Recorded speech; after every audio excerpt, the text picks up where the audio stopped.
One of the giant mistakes that parents make is when their child first throws a temper tantrum and they say to themselves, oh, they're just a little kid. They're going to grow out of it. Especially when the temper tantrum deals with something that is out of the child's control. All that ever happens is this. They grow up to become an adult that has temper tantrums when things don't go their way. You got to stop this pattern dead in its tracks before it gets deeply, deeply seated.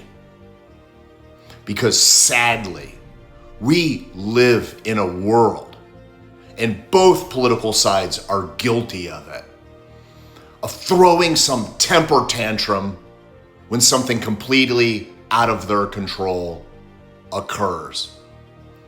And if you've ever wondered if society has a high level of insanity or not, think about this.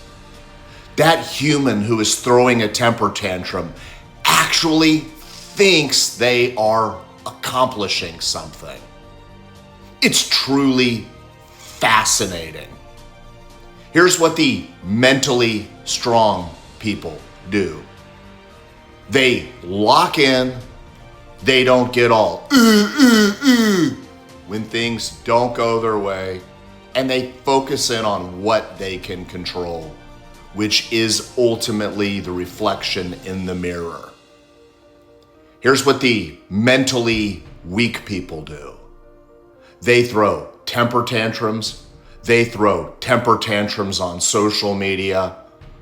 And they sadly, in their delusional minds, believe they are actually making a difference because they're throwing a temper tantrum. And when did they learn this? When they were a child and threw a temper tantrum and they got their way. This world has got to get into a place where we just start having conversations with one another and don't get butthurt when differences of opinions are shared, and instead say this $1 million line. Wow, that is an interesting perspective you have. How did you come to that? For tips on losing the diluted viewpoint that throwing temper tantrums makes a difference and being a person capable of dreams, give our channel a follow.